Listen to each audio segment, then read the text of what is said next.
नमस्कार दोस्तों, mission dream education के ऑनलाइन प्लेटफॉर्म पर मैं वीरेंद्र यादव आप सबका हार्दिक स्वागत करता हूं बच्चों। दोस्तों, बहुत ही बेहतरीन चैप्टर है आपके सामने। आज एक नया चैप्टर हम लोग शुरू कर रहे हैं और मिक्सचर एंड एलिगेशन बहुत ज़बरदस्त चैप्टर है।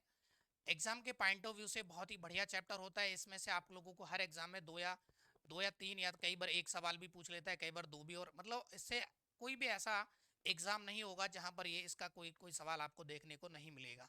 चाहे आप स्टेट गवर्नमेंट की बात करें, चाहे सीजीएल की बात करें, चाहे आप किसी भी कंपटीशन के बच्चों बात करते हैं। ठीक है।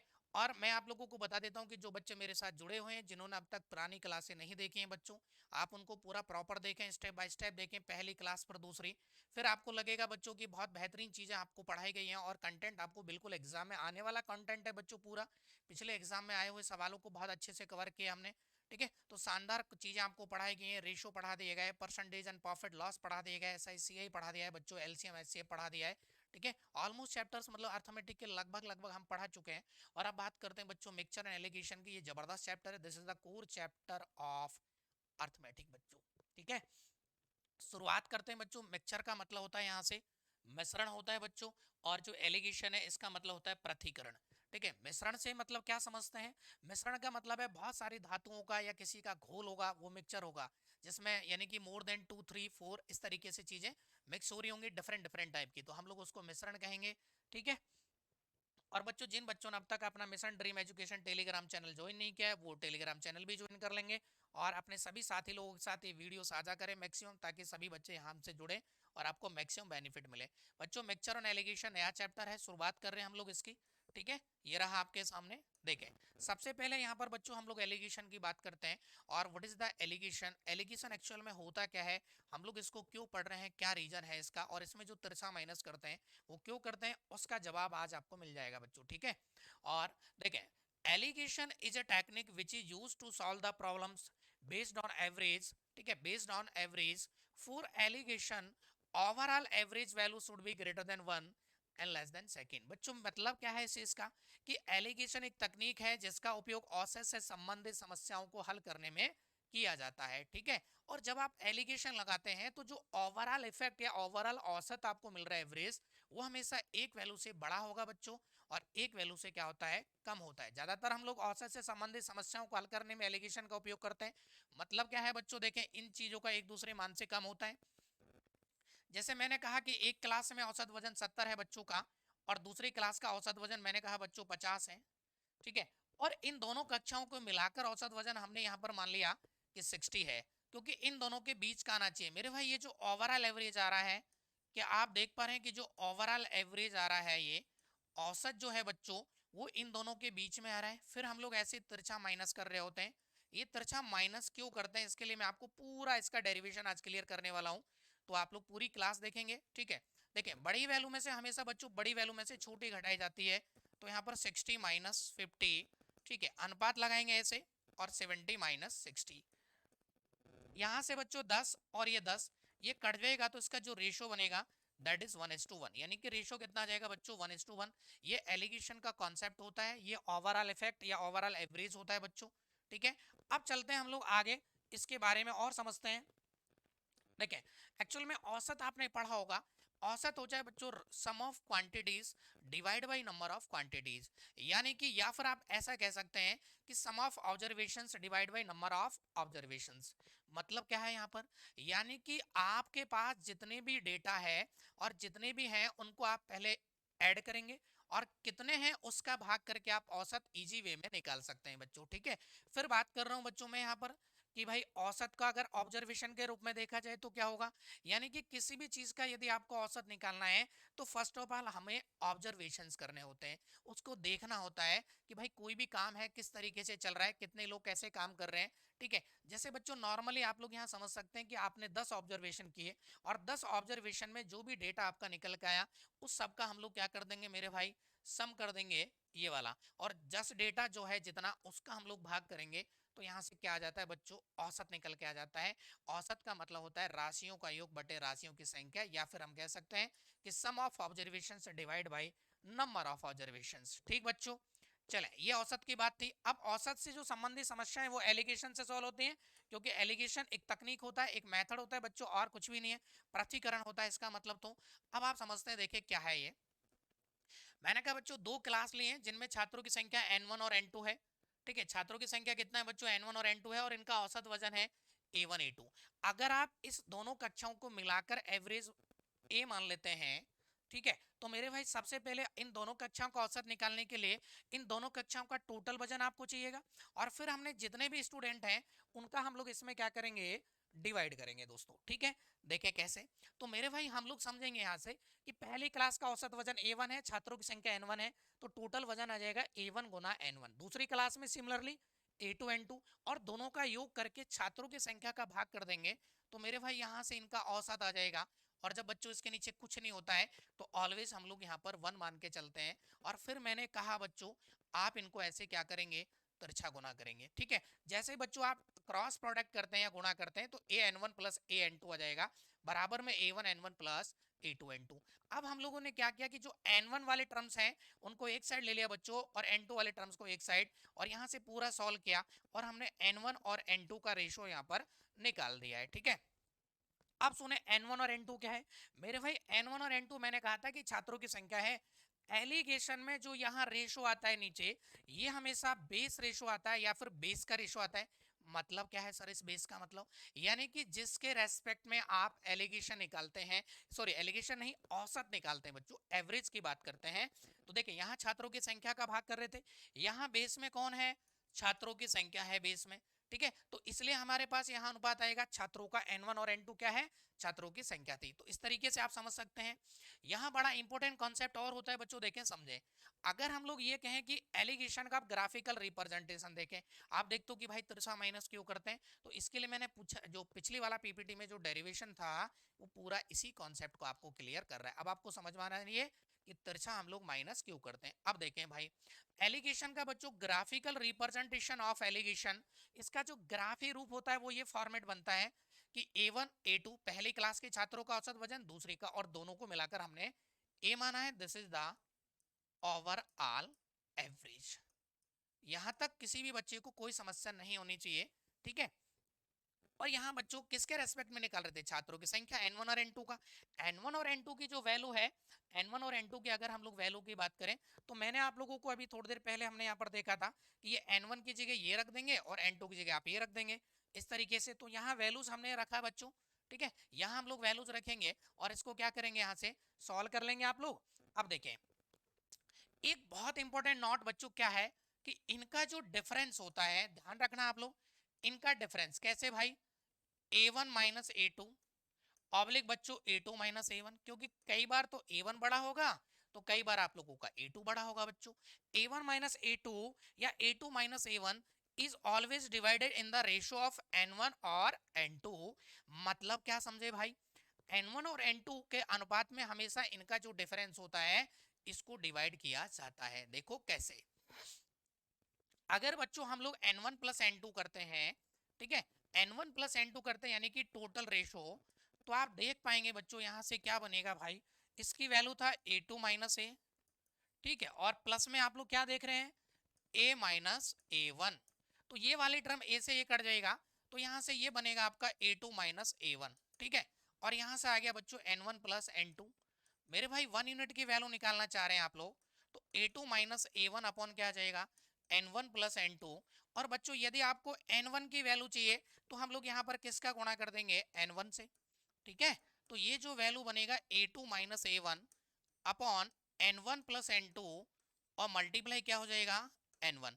अगर आपको n2 का मान चाहिए तो बच्चों किससे मल्टीप्लाई किया जाएगा, n2 से। देखें आप लोग खुद भी देख रहे हैं यहाँ पर कि a2 माइनस ए अपॉन n1 प्लस n2 गुना n1 है, और यहाँ पर a2 माइनस ए अपॉन n1 प्लस n2 गुना है n2। अब देखें ये एक्चुअल में मतलब क्या है इस चीज का, यहाँ पर क्या है ये जो लिख रहा है ना आप लोगों ने, ये हमेशा यहाँ जो वैल्यू आएगा बीच में वो एक से बड़ा और एक से छोटा आता है बच्चों। यहाँ यदि a2 a से बड़ा है तो हम बड़ी में से हमेशा छोटी घटाते हैं और तिरछा माइनस करते हैं, a2 माइनस ए। फिर आपको पता है कि जब ये बड़ा हो गया तो ये वैल्यू a1 जो है वो a से क्या आएगी, छोटी आएगी। मतलब a जो बड़ा होगा a1 से तो a माइनस a1 हम लोग करते हैं, और फिर बच्चों यहाँ अनुपात आ जाता है। अब धीरे धीरे हम लोग सवालों की तरफ आगे बढ़ेंगे। ठीक है, और चलते हैं। देखिए एक इंपॉर्टेंट कॉन्सेप्ट क्या है ये ध्यान से समझना मेरे भाई, एलिगेशन जो होता है ना वो हमेशा समान प्रकार के डेटा में लगता है। अब आप लोगों के दिमाग में एक सवाल आना चाहिए कि सर ये समान प्रकार का डेटा मतलब क्या समझा रहे चाह रहे हैं। तो समान प्रकार के डेटा का मतलब यहाँ पर सिंपल सी बात क्या है मेरे भाई, कि यदि आप allegation selling price it means विक्रय मूल्य में यदि हम लोग लगा रहे हैं तो हमेशा विक्रय मूल्य में लगेगा। ठीक बात, हमेशा किस में देखें आप, विक्रय मूल्य है। ठीक है, जहां एसपी क्या है बच्चों, विक्रय मूल्य है। आप तीनों जगह देख रहे हैं विक्रय मूल्य लिखा हुआ है, तो ऐसा नहीं है कि सब यहाँ क्रय मूल्य होता है यहाँ विक्रय मूल्य नहीं, गलत हो जाएगा बच्चों। ठीक है, यानी कि अगर यहाँ क्रय मूल्य है, यहाँ क्रय मूल्य है, तो यहाँ पर भी क्रय मूल्य ही होना चाहिए, तब आप एलिगेशन लगा पाते हैं। ठीक है, चलें भाई आगे चलते हैं। यदि बच्चों परसेंटेज प्रॉफिट लॉस में आप लगा रहे हैं, यहाँ परसेंटेज प्रॉफिट एंड लॉस होगा, एक चीज होगा या तो प्रॉफिट होगा या बच्चों क्या होगा, लॉस होगा। ठीक है, अब देखिए यहाँ पर रेशियो आप लोग देख रहे हैं कि क्रैमुल का आ रहा है भाई, ये CP1 है और ये CP2 है। अब आपके दिमाग में आना चाहिए कि सर ये क्रैमुल का रेशियो कैसा आ गया। तो आपको पता है मेरे भाई कि परसेंटेज प्रॉफिट जो लॉस होता है ना, वो हमेशा कैसे निकालते हैं, प्रॉफिट और लॉस ऊपर आता है और नीचे कौन आता है, क्रैमुल आता है परसेंटेज के लिए 100, यानी कि बेस में कौन बैठा है यहाँ पर, कॉस्ट प्राइस बैठा है बच्चों। किसके रेस्पेक्ट में प्रॉफिट लॉस निकालते हैं परसेंटेज में, हमेशा क्रैमुल के रेस्पेक्ट में निकालते हैं। तो यहाँ पर आप लोग देख पा रहे हैं कि जो क्रैमुल आएगा वो नीचे आएगा। ठीक है, और दूसरी बात बच्चों, यहाँ पर प्रॉफिट लॉस सवाल में दोनों आ सकते हैं। जैसे मान लो कि यहाँ 20% का प्रॉफिट हो रहा है तो मैं प्लस का 20, अगर मान लो कोई लॉस हो रहा है तो यहाँ माइनस का लॉस कर देंगे। ठीक है, और यहाँ जो भी है प्रॉफिट लॉस वो आपको सवाल में देगा ओवरऑल डेटा। बस आपको ध्यान इतना सा समझना है मेरे भाई कि यदि लॉस हो रहा है तो माइनस में लेंगे और प्रॉफिट हो रहा है तो हमेशा प्लस में लेंगे। अब आप लोग आते हैं बच्चों, देखें पी और एल क्या है, लाभ और हानि है। यदि आप एलिगेशन स्पीड में लगाना चाह रहे हैं बच्चों, किस में, स्पीड में, तो आपने पढ़ा होगा हमेशा कि चाल जो होता है, चाल मतलब स्पीड की बात की जाए बच्चों, तो स्पीड होता है हमेशा क्या, कि डिस्टेंस अपॉन टाइम। यानी कि बेस में कौन आ रहा है यहाँ पर, क्या समय आ रहा है क्या, यही तो बेस में आ रहा है।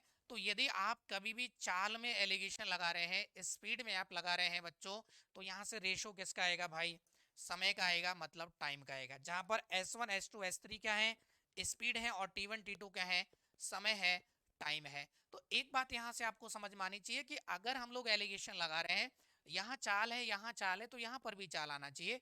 यहाँ आप लोग देख रहे हैं प्रॉफिट लॉस तो प्रॉफिट लॉस आना चाहिए। ठीक बच्चों, दूसरी बात कि जिसके रेस्पेक्ट में एवरेज निकालते हैं या कोई भी चीज कैलकुलेट करते हैं, हमेशा उसका रेशो यहाँ पर आएगा, यानी कि बेस में जो चीज होती है उसका रेशो हम लोग नीचे लेते हैं। ये बात बहुत सारे टीचर्स आप लोगों को नहीं बता रहे होते हैं। ठीक है, तो किस तरीके से हम लोग इस चीजों को समझ रहे हैं, अब आगे चलेंगे बच्चों।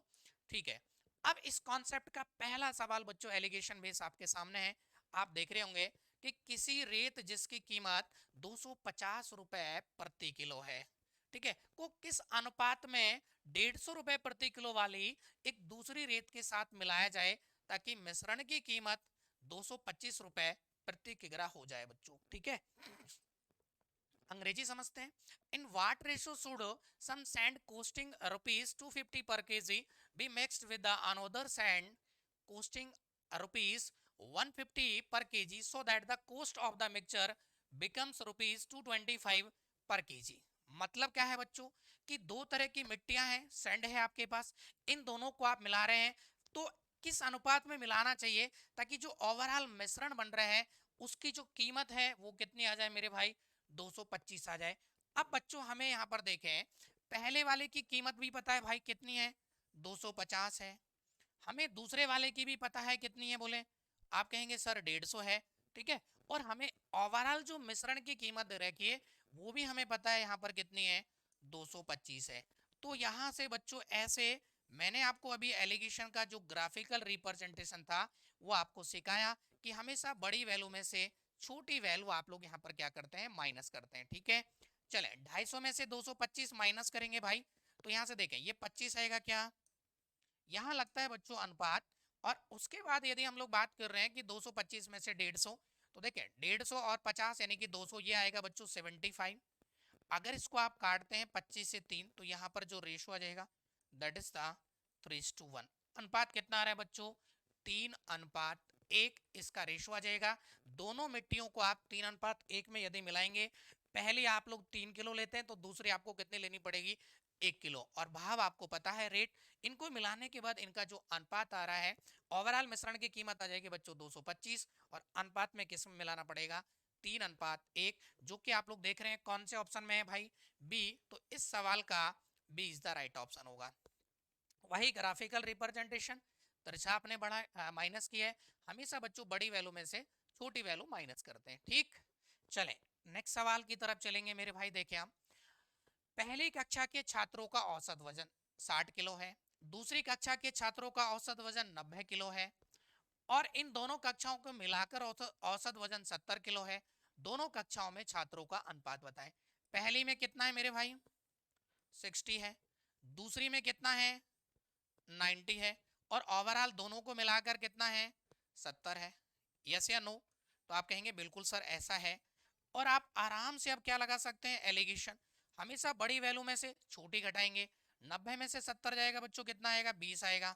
70 में से 60 जाएगा, 10 आएगा। अनुपात ही निकालना था तो 2:1 इस सवाल का क्या हो जाएगा बच्चों, आंसर हो जाएगा। कौन सा है, 2:1, ए ऑप्शन में आपको दे रखे है। ठीक है, तो ये एलिगेशन हम लोग इस तरीके से लगाते हैं, और आप देख पा रहे हैं कि तिरछा माइनस करते हैं, हमेशा बड़ी वैल्यू में से छोटी वैल्यू आप लोग माइनस करेंगे, और इसका आंसर आप लोग आसानी से निकाल सकते हैं बच्चों। चलें भाई नेक्स्ट सवाल की तरफ हम लोग चलेंगे। अब इस सवाल पे मैंने 3-4 सवाल लिए हैं, आपको सारे कॉन्सेप्ट में क्लियर करके चलूंगा कि एलिगेशन में क्या क्या कॉन्सेप्ट बन सकता है। अब चलें भाई सवाल पढ़ते हैं। पहली कक्षा के छात्रों का औसत वजन है 60 किलो, दूसरी के छात्रों का औसत वजन है बच्चों 90 किलो है, और इन दोनों कक्षाओं को मिलाकर कितना है, 70 है। पहले कक्षा में छात्रों की संख्या 10 है। ये पहला ही सवाल है, बस थोड़ा सा बदलाव है, लास्ट लाइन बदला है। देखें यहाँ पर अगर लिखते हैं बच्चों आप 60, और यहाँ आप लिखते हैं 90, और ओवरऑल कितना है 70, तो यहाँ से आपने अनुपात देखा था अभी 20 और 10, यानी कि अनुपात आ गया था बच्चों 2:1। अब देखिए ये है छात्रों की संख्या का अनुपात। पहली कक्षा में छात्रों की संख्या 10 दे रखी है, मतलब 2 यूनिट की वैल्यू कितना है बच्चों, 10 है क्या, तो यहाँ से कितना गुना हो रहा है, ये 5 गुना है। और तो यहाँ पर भी जैसे आप 5 गुना करेंगे तो मेरे भाई इसमें जो छात्रों की संख्या आएगी दूसरी कक्षा में, क्या वो आधी हो जाएगी क्या? तो यहाँ से जो इस सवाल का आंसर बचेगा बच्चों कितना आ जाएगा, सी आंसर आएगा इसका 5 हो जाएगा। आपको पता है कि पहली में जस्ट डबल है तो दूसरी में उसका आधा हो जाएगा। अगर पहली में 10 है भाई, अनुपात भी तो देखें 2:1 आ रहा है, तो पहली में 10 है तो दूसरी में 5 छात्र आ जाएंगे। तो बहुत बेसिक सवाल था। आगे चलते हैं, देखें और क्या क्या सवाल बनते हैं इस पे। चलें देखें आप लोग। अब बच्चों आपको क्या बोल रहे हैं कि इन दोनों कक्षाओं में छात्रों का अनुपात हमें दिया हुआ है, और पहली कक्षा में छात्रों का औसत वजन पता है, और दूसरी के छात्रों का औसत वजन हमें पता है। दोनों कक्षाओं को मिलाकर ओवरऑल अब आपसे औसत पूछा गया है कि जब दोनों कक्षाओं को एक साथ मिक्स किया जाए तो जैसे मिश्रण आप बना रहे हैं बच्चों का, उस तरीके से कॉन्सेप्ट है ये। ठीक है, और इसका बच्चों हमसे क्या पूछ रहा है, ये ओवरऑल औसत पूछ रहा है क्या आएगा। ठीक है, अब समझते हैं, देखें सवाल को। बच्चों हमें पता है कि 60 है पहली में, और दूसरी में कितना है भाई, 90 है। ओवरऑल नहीं पता तो हम लोग यहाँ पर x मान लेते हैं, लेकिन इनका अनुपात हमें पता है, अब 2:1 है। बच्चों मैं अभी आपको जब एलिगेशन का ग्राफिकल रिप्रेजेंटेशन में पढ़ा रहा था A1 A2, और अगर ओवरऑल A मानते हैं और यहाँ अनुपात N1 और N2 है, तो हमेशा ध्यान रखना कि ये जो A आता है ना ओवरऑल, इसको कैसे निकालते हैं, देखें A1 N1 ऐसे plus A2 N2 divide by आएगा बच्चों क्या, N1 प्लस N2। ठीक है, आप इस तरीके से यहाँ पर क्या करेंगे, सॉल्व कर सकते हैं। पहला तरीका इसका जो बेसिक है, बिल्कुल बेसिक, यहाँ से समझना। ये A1 आ गया है, ये आपका N1 है, ये A2 है, और ये क्या है। अब यहाँ से जैसे बच्चों हम लोग x की वैल्यू निकालना चाह रहे हैं, तो देखें 60 गुना में 2 प्लस 90 गुना 1, 90 गुना क्या आ जाएगा भाई, 1 आ जाएगा क्या, क्योंकि रेशो 1 है, और डिवाइड में 2 और 1 3। तो 120 और 90 क्या बनेगा भाई, 120 और 90 210 में 3 का भाग करेंगे, तो यहाँ से बच्चों जो आंसर आपके पास आ रहा है, क्या इसका जो आंसर आएगा वो 70 आ जाएगा क्या? बिल्कुल बच्चों, यहाँ से आंसर जो आपका बनेगा वो 70 बनेगा, जो कि आप लोगों को ए ऑप्शन में दिया हुआ है। ये तो है इसका कि एकदम बेसिक तरीका, या मैं ये कह सकता हूँ कि आप औसत वाले तरीके से इस सवाल को आसानी से कर सकते हैं। अब देखें बच्चों क्या था, ये तो आप लोग कर लेना, इससे तो आप लोग कर ही लेंगे। मैं इसका दूसरा तरीका भी आपको समझाना चाह रहा हूँ, जो मैंने आपको बेसिक में जब एलिगेशन का ग्राफिकल रिप्रेजेंटेशन आपको सिखा रहा था, वहां मैंने आपको सिखाया था। मैंने एक बात कही थी बच्चों, क्या कि इनका जो डिफरेंस है यानी कि 60 और 90, और यहाँ पर बात करते हैं हम लोग x, और यहाँ इनका अनुपात दे रखा है 2:1। इनका जो बच्चों डिफरेंस आ रहा है, यानी कि इनका जो अंतर है वो कितना है भाई, 30 है। वो हमेशा इस रेशो में डिवाइड होता है n1 और n2 में। तो यहाँ पर देखें आप लोग, 2 और 1 टोटल रेशो 3 बनेगा क्या? 3 की वैल्यू है बच्चों 30, तो 1 की आ जाएगा 10, तो यहाँ से आ जाएगा इसकी वैल्यू आएगा 20 और मेरे भाई इसकी वैल्यू आएगा 10। यदि बच्चों आपको x का मान निकालना है तो ध्यान रखें x के लिए हमेशा बड़ी वैल्यू, यहाँ 90 है इसमें से घटाते हैं, हमेशा बड़ी में से घटाएं 90 माइनस 20, तो मेरे भाई कितना आएगा 70 ही आ रहा है क्या? या फिर हम लोग जैसे आपको x चाहिए तो मैंने कहा छोटी में आप जोड़ते हैं इस वाली वैल्यू को, तो 60 प्लस 10 बराबर कितना आ जाएगा? 70 आएगा। तो इस तरीके से भी कर सकते हैं बच्चों, ये भी बहुत अच्छा कॉन्सेप्ट होता है कि डिफरेंस को आप लोग डिवाइड कर लें n1 और n2 में, और इस तरीके से आप सॉल्व करके इसका आंसर भी आप लोग बता सकते हैं। ठीक है, अब चलते हैं, देखें अगर आप यहाँ पर एक डिवीजन कॉन्सेप्ट होता है, इसको भी आप समझना चाह रहे हैं तो उससे भी आप लोग समझ सकते हैं। ऐसे ही समझ सकते हैं बच्चों कि हमने मान लिया कि भाई सबका एवरेज जो है वो इससे तो ज्यादा ही आएगा 60 से, तो हमने 60 मान लिया है। ठीक है, देखिए यहाँ से आपने 60 माना तो यहाँ कोई फर्क नहीं पड़ेगा, ये 60 से कितना ज्यादा है भाई, यहाँ देखेंगे तो ये 30 ज्यादा है बच्चों। ठीक है, और 30 जो है ना ओवरऑल एवरेज चाहिए 30, तो ये सब में बटेगा, इसमें 2 और 1 3 में, तो यहाँ टोटल रेशो 3 का 30 में भाग करेंगे तो 10 बार जाएगा, तो 60 प्लस में 10 बच्चों कितना जाएगा? 70 आ जाएगा। इस तरीके से भी आप आंसर दे सकते हैं अगर आप थोड़ी सी कॉमन सेंस या अपने विवेक का यूज करते हैं बच्चों, सेल्फ विवेक या कॉमन सेंस, तो मौखिक भी आप लोग इस सवाल को कर सकते हैं। ठीक है, बहुत बढ़िया तरीका है ये। हमने क्या कहा कि एवरेज मान लिया 60, क्योंकि इससे तो ज्यादा ही आएगा, इनके बीच में आएगा ओवरऑल, तो मेरे भाई यहाँ 60 है तो ये 60 रहेगा, इससे कोई फर्क। ये 90 है, 60 से कितना ज्यादा है? 30। एक है इसलिए हम एक से गुना कर देते हैं यहाँ पर, लेकिन ये जो एक्स्ट्रा निकल के आ रहा है वैल्यू, ये सब में बटेगा बच्चों, क्योंकि ओवरऑल आपको एवरेज चाहिए। तो 2 और 1 3 में 30 को बांटेंगे तो 10 चला जाएगा, 60 और 10 कितना हो जाएगा? 70 आ जाएगा बच्चों। तो इस तरीके से कर सकते हैं। अब चलते हैं आप लोग इसके अगले कॉन्सेप्ट क्या है आप देखेंगे, वही है बच्चों, यदि दोनों कक्षाओं के छात्रों का अनुपात है 2:1 और दोनों कक्षाओं को मिलाकर पता है औसत वजन, और पहली कक्षा का पता है तो दूसरी का पूछा है। देखिए हम पहली का 60 है, दूसरी का नहीं पता है, x मान लेंगे। ठीक है, अनुपात हमें पता है तो आप मान लेंगे ऐसे। हाँ, एक चीज और पता है बच्चों, यहाँ पर हमें ओवरऑल पता है, ओवरऑल वजन कितना है? 70 है, और इनका रेशो कितना है? 2:1 है। तो पहला तरीका तो वही है कि a1n1 प्लस a2n2 आप ऐसे निकाल सकते हैं भाई कि 70 बराबर 60 गुना 2, ठीक है, प्लस में x गुना 1 और बटे में इनका अनुपात 2 और 1 कितना है? 3। सॉल्व करेंगे, सॉरी 2 और 1 3, ठीक है, तो 7 3 21, तिरछा गुना करेंगे 210 और 120 और प्लस में x, ये घटाएंगे तो हम लोग देख पा रहे हैं यहाँ पर क्या 90 आ जाएगा क्या? तो मेरे भाई ये तो बेसिक तरीका हो गया है जिससे आप इसका आंसर 90 दे सकते हैं। ठीक है, तो ये बिल्कुल आप लोग ऐसे कर सकते हैं, लेकिन मैं चाहता हूँ कि आप थोड़ा सा इसको डायरेक्ट सोचें। कैसे देखें आप लोग डायरेक्ट कैसे सोच सकते हैं, समझना। यहां से आप लोग देख सकते हैं कि मेरे भाई 70 में से 60 घटाएंगे तो एक की वैल्यू आएगा 10, कॉमन सेंस लगाएं तो दो की वैल्यू आ जाएगा बच्चों 20। अब हमें पता है कि ये जो वैल्यू आ रही है 60 से यहाँ पर बड़ी है, तो ये जो वैल्यू यहाँ आएगा x का मान वो 70 से बड़ा आएगा बच्चों। तो 70 से बड़ा करने के लिए ये जो 20 आया है ना, इसको आप 70 में से घटाएंगे या जोड़ेंगे? यस, आपको घटाना नहीं है, यहाँ पर क्या करना है? आपको जोड़ना पड़ेगा बच्चों। क्या करेंगे? जोड़ना पड़ेगा। तो देखें 70 में यदि आप लोग 20 ऐड कर देते हैं तो क्या आप देख पा रहे हैं यहाँ 90 आएगा। तो बच्चों आप देख रहे हैं कि यहाँ 90 है, यहाँ 60 और यहाँ 70 है, क्या कंडीशन जो एलिगेशन की है वो बिल्कुल सेटिस्फाई कर रही है।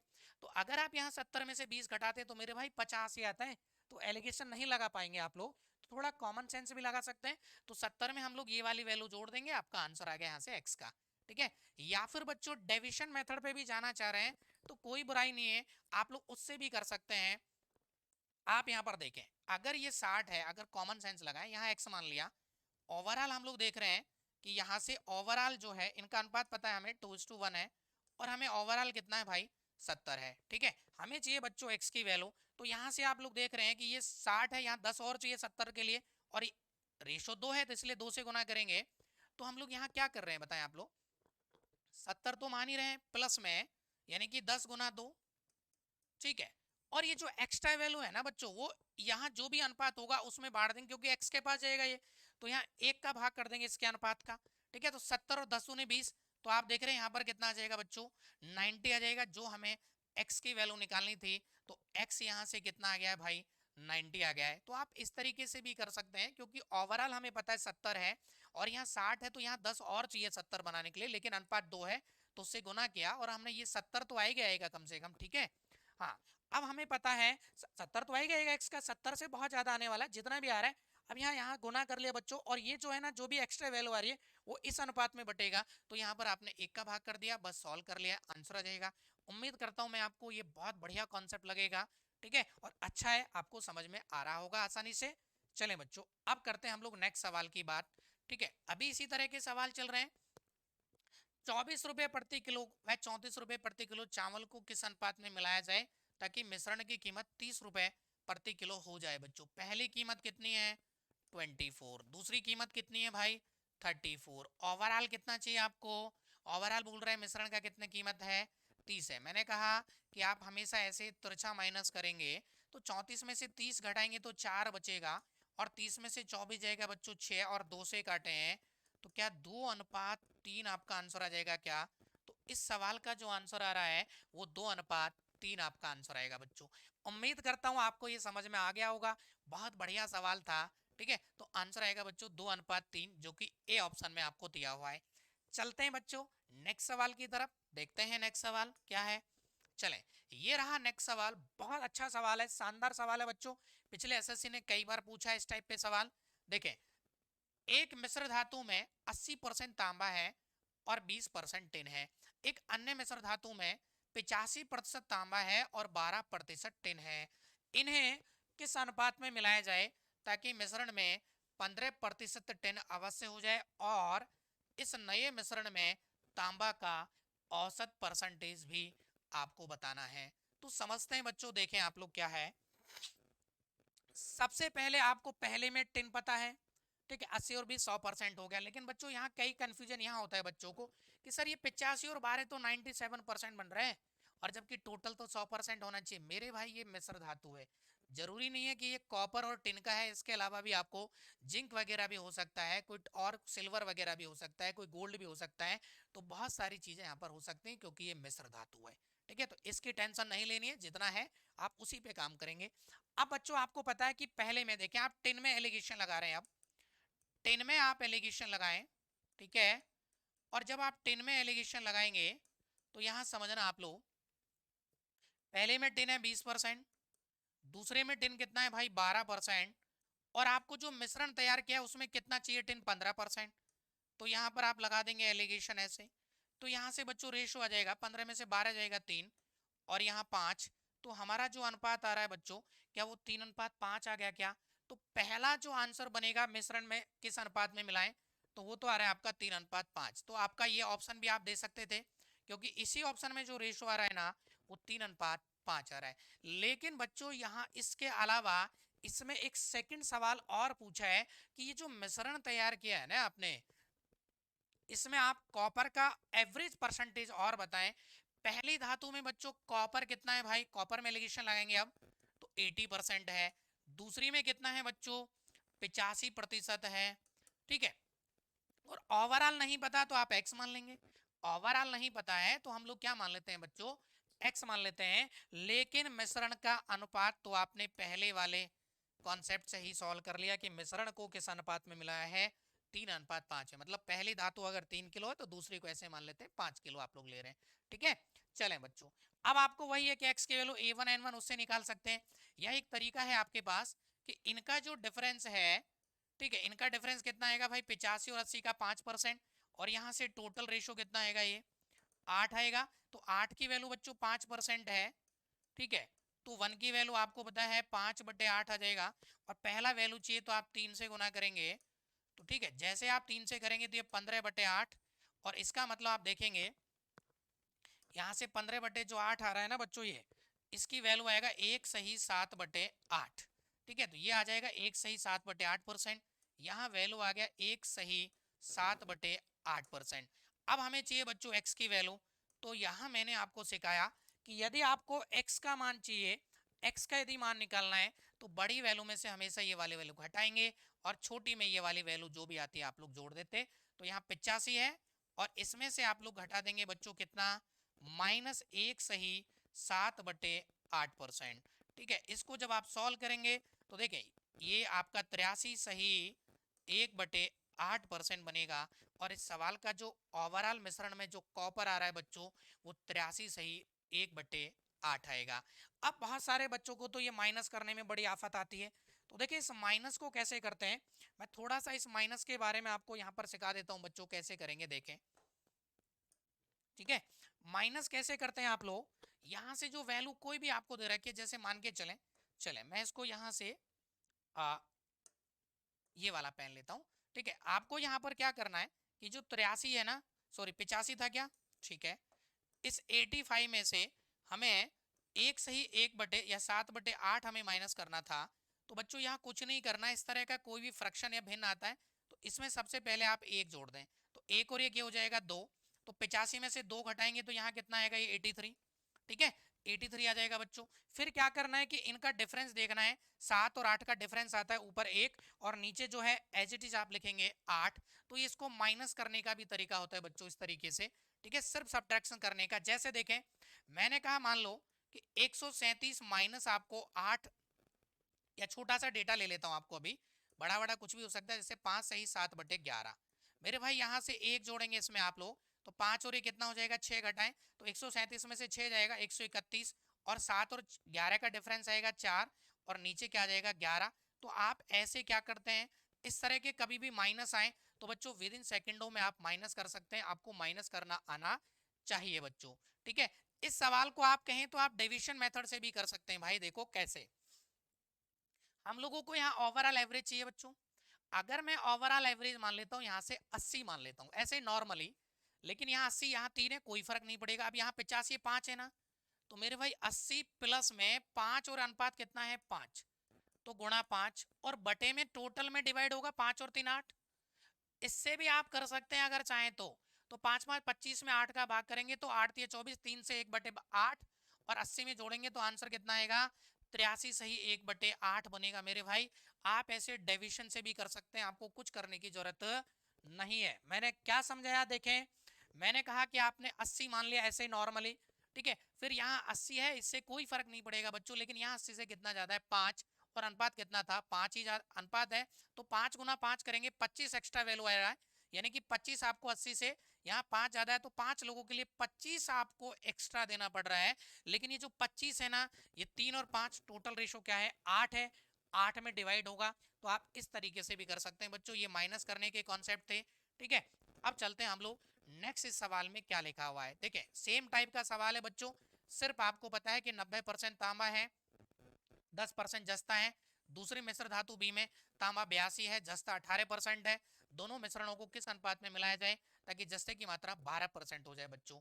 तो देखें आप लोग जस्ता में लगा दो भाई 10% पहले में, दूसरे में कितना है 18% है क्या, और ओवरऑल कितना चाहिए आपको 12%। एलिगेशन लगाएं ऐसे, ठीक है, एलिगेशन लगाएंगे तो यहाँ आएगा 6 और यहाँ आएगा आपका 2, और अनुपात आप देखेंगे काटेंगे तो रेशो आ जाएगा बच्चों 12 6 18, यानी कि 3:1। आप देख रहे हैं कौन से ऑप्शन में है, ए इज द राइट ऑप्शन बनेगा बच्चों इसका। तो ए इज द राइट ऑप्शन बनेगा इस सवाल का, और आप आसानी से कर भी सकते हैं, आपको यहाँ से कोई समस्या भी नहीं आएगी।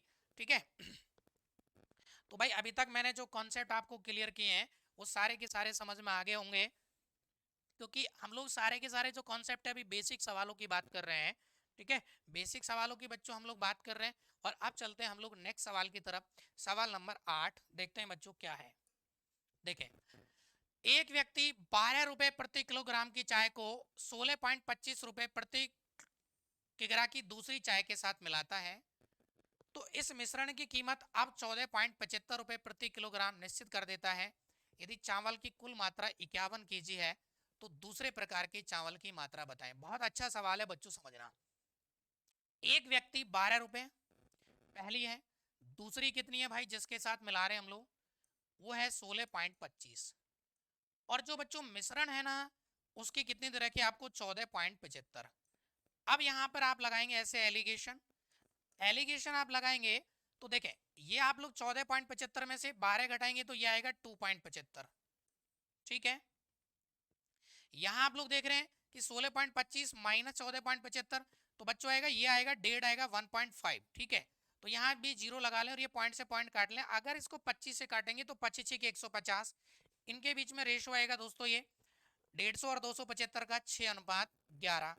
यहाँ से आपको क्या करना है? अब यहाँ से अगर हम लोग बात करते हैं तो फर्स्ट ऑफ ऑल हमें यहाँ से टोटल रेशो की जरूरत होती है, और टोटल रेशो आपके पास यहाँ आ गया बच्चों 17 यूनिट आ गया है टोटल रेशो।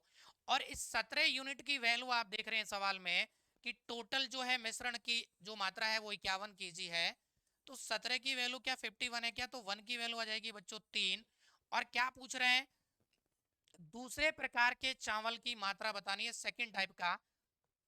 मान लो ये फर्स्ट टाइप का चावल है, ठीक है, और ये हमने मान लिया है बच्चों कौन सा, ये सेकंड है। तो यहाँ पर आपको अगर इसकी वैल्यू चाहिए तो इसका अनुपात 11 था क्या?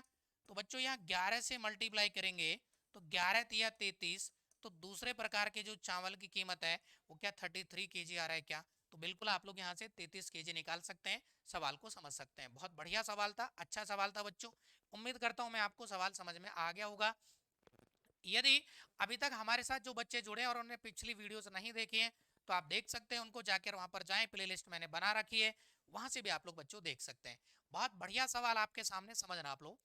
एक चिड़ियाघर में कुछ हिरण और कुछ बतख हैं। यदि सिरों की संख्या गिनी जाए तो 180 है, और यदि पैरों की संख्या गिनी जाती है तो 448 है। तो चिड़ियाघर में हिरणों की संख्या बताएं। बहुत शानदार सवाल है बच्चों, एग्जाम में काफी बार पूछा जाता है। पहले मैं बेसिक क्लियर करता हूँ, आप समझना। हम यहाँ पर मान लेते हैं कि टोटल हेड जो है ना, तो टोटल जो दे रखा है टोटल सिर या हेड्स, वो हमें सवाल में भी दिया हुआ भाई 180 है, ठीक है। अब यहाँ से क्या कर रहे हैं हम लोग, मान के चले यहाँ बच्चों हमने बतख मान लिया इसको, और यहाँ हम लोग मान के चल रहे हैं हिरण। एक बार बेसिक, ठीक है, मैंने पता है बतख के, एक बतख के 2 पैर होते हैं भाई, और हिरण के 4 पैर, ये बात पता होनी चाहिए कहीं साहब। मैं एक बार क्लास में पढ़ा रहा था तो मैं गर्ल्स स्टूडेंट से पूछ लिया ऐसे कि भाई बताएं कि बतख के कितने पैर होते हैं, तो एक बतख का आंसर आता है कि एक स्टूडेंट का, लड़की का आंसर आ रहा था उस टाइम क्लास में, ठीक है, तो वो कहती है कि सर 4 पैर होते हैं। तो बहुत मतलब एक इंटरेस्टिंग इस कॉन्सेप्ट भी पता लग रहा है बच्चों को से। तो ऐसा नहीं होना चाहिए बच्चों, आप लोग ध्यान रखें कि आपको कॉमन सेंस पूरा आना चाहिए। बेसिक नॉलेज आपको आना बहुत जरूरी है। तो एक बतख है, उसके कितने पैर होते हैं भाई? 2 पैर होते हैं। और हिरण के कितने होते हैं? 4 पैर होते हैं। मान ले बतखों को हमने यहाँ पर x माना होता तो ये कितना आ जाएगा? 180 माइनस एक्स। बेसिक कॉन्सेप्ट से आते हैं बच्चों, तो देखें, अगर x बतख है, एक के 2 पैर हैं, तो 2x टोटल हो जाएगा, ठीक है, 2x टोटल प्लस में 180 माइनस एक्स, और हिरण के 4 पैर हैं। ये टोटल पैर कितने हैं भाई? सवाल में 448 है। यहाँ से सॉल्व कर लेना, x का मान आ जाएगा, x का आ गया तो 180 माइनस एक्स का भी आ जाएगा बच्चों, ठीक है। ये तो है इसका बेसिक कॉन्सेप्ट, लेकिन हम लोग इसको बेसिक से नहीं करेंगे। अगर आप चाह रहे हैं कि सर हम तो एलिगेशन ही लगाना चाह रहे हैं, तो कोई बात नहीं, आप एलिगेशन भी लगा सकते हैं ऐसे सवालों में।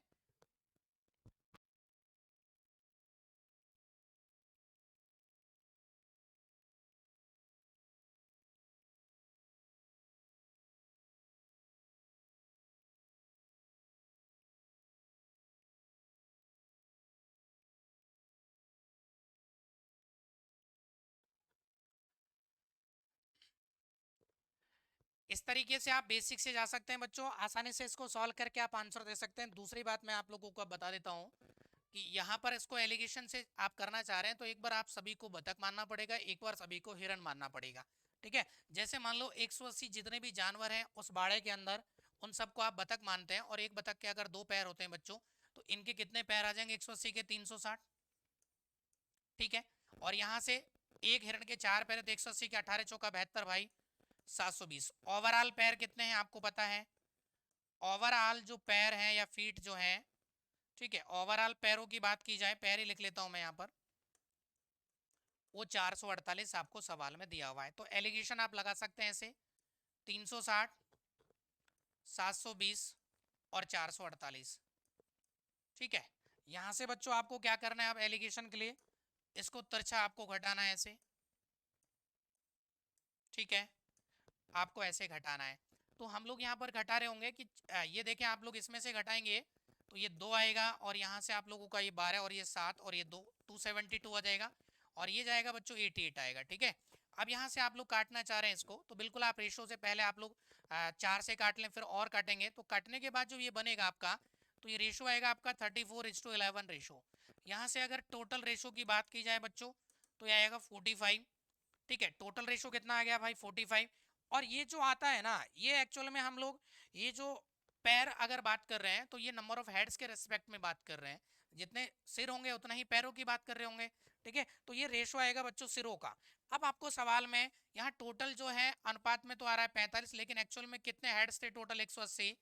तो वन की वैल्यू कितना आ जाएगा, 45 दूनी 90 और 90 दूनी 180, मतलब 4 बच्चों। और यहाँ से ये है बतख, डक है, और ये क्या है बच्चों, हिरण है। ठीक है, आपसे सवाल में क्या पूछा है कि हिरणों की संख्या, तो यहाँ अनुपात कितना है, 11 है।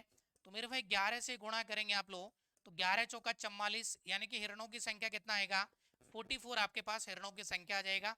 तो बहुत बढ़िया सवाल था बच्चों, कितना आ जाएगा, 44 हिरणों की संख्या आ जाएगा। It is clear. अब देखिए हम लोग ये भी एलिगेशन मेथड हो गया, आप इसको लगाएं तो ठीक है, ना लगाएं तो भी ठीक है। आप इसको बच्चों डायरेक्ट भी कर सकते हैं, इस बेसिक की भी जरूरत नहीं है एग्जाम में, डायरेक्ट कैसे करना है आप समझना थोड़ी देर। भाई एक बार आपको मानना पड़ेगा, चाहे तो सभी को बतख मान लो, चाहे सभी को आप हिरण मान सकते हैं, आपकी मर्जी है। मैंने सभी को बतख मान लिया, और एक बतख के यदि दो पैर हैं तो 180 के कितने पैर हो जाएंगे भाई, 360 क्या। और कुल मिलाकर सवाल में पैरों की संख्या दे रहा है कि आपको 448 है।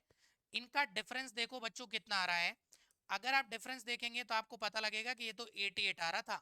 ठीक है, ये इसलिए आ रहा है बच्चों, चार पैर और दो पैर का अंतर, क्योंकि यहाँ से जो पैरों में अंतर आ रहा है दो का आ रहा है, क्योंकि हिरण के चार पैर होते हैं और बतख के दो पैर होते हैं। तो पैरों में अंतर कितना आ रहा है मेरे भाई, दो का, और यहाँ कितना आ रहा था, 88 का। अब आप लोगों ने यदि सभी को बतख माना है तो हमारा यहाँ जो आंसर आएगा, इसलिए जो हिरण बनेगा ना बच्चों, वो जितना भी डिफरेंस आ रहा है और उसमें जितने पैरों का अंतर है उसका भाग कर दो। तो यहाँ से हिरणों की संख्या कितनी आ गई, 44 आ चुकी है। तो यहाँ से हिरणों की संख्या कितनी आ जाएगी भाई, 44 आ जाएगी। तो आप लोग यहाँ से देख पा रहे हैं कि हिरणों की संख्या कितनी थी, 44 थी। ये डायरेक्ट मेथड है बच्चों। ठीक है, ये डायरेक्ट मेथड है, और पहले से बेसिक था, और ये एलिगेशन मेथड था। ठीक है, सेकंड या थर्ड, और बेसिक ये थर्ड मेथड था। तो आप आसानी से कर सकते हैं इनको, कोई समस्या आपको नहीं आती है। आप ऐसे नॉर्मली मान सकते हैं कि सभी को बतख मान लो, 180 अगर सारी की सारी बतख हैं तो एक बतख के दो पैर हैं तो सभी के 360 हो जाएगा। लेकिन सवाल में है 448 है, दोनों का डिफरेंस आप देखेंगे तो 88 आएगा। क्यों आ रहा है 88, क्योंकि आप ऐसा मान के चल रहे हैं, आप अजम्पशन कर रहे हैं कि सबके सब बतख हैं, लेकिन सबके सब बतख नहीं है बच्चों, क्योंकि उसमें कुछ हिरण भी हैं। इसलिए जो पैरों की संख्या 88 एक्स्ट्रा आ रही है, ये हिरणों के कारण आ रही है। और यहाँ पैरों का अंतर आता दो, और जैसे ही 88 में दो का भाग करेंगे तो ये हिरणों की संख्या कितनी आ जाएगी, 44 आ जाएगी। तो उम्मीद करता हूँ ये सवाल बहुत अच्छे से आपको समझ में आ गया होगा। अब चलते हैं बच्चों हम लोग नेक्स्ट सवाल की तरफ। ठीक है, नेक्स्ट सवाल की भी हम लोग यहाँ पर बात करेंगे। अब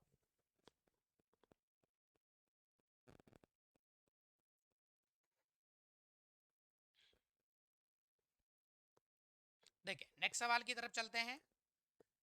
हाँ भाई, ये आपको दिया हुआ है कि 41 रुपए को 50 छात्रों में बांटना है। यदि प्रत्येक लड़के को 90 पैसे और प्रत्येक लड़की को 65 पैसे मिलते हैं तो 50 में से लड़कों की संख्या आपको बतानी है। सबसे पहले बच्चों की आपको सवाल में टोटल मनी कितनी है, अगर आप टोटल धनराशि की बात करें तो यहाँ से धनराशि दे रहे हैं कि आपको 50 रुपए, सॉरी 50 नहीं है, 41 रुपए है। ये 41 रुपए हैं, इनको पैसे में बदलेंगे तो 4100 पैसे हो जाएगा क्या। ठीक है, एलिगेशन की बात करें तो आप सभी का एक बार ओवरऑल औसत निकाल दो, ओवरऑल एवरेज। यहां से जब एवरेज निकालेंगे तो आपको पता है बच्चों कि ये जो 4100 रुपया है ना, ये इस 50 छात्रों में बांटेंगे तो टोटल बटे राशियों की संख्या, तो ओवरऑल जो एवरेज आएगा वो आ जाएगा 82 पैसे। अब आप एलिगेशन लगा सकते हैं, देखें कैसे। बॉयज, गर्ल्स, बॉयज को कितना है, लड़कों को कितना पैसा मिल रहा है, 90 पैसा। लड़कियों को कितना है भाई, 65। ओवरऑल कितना है, 82।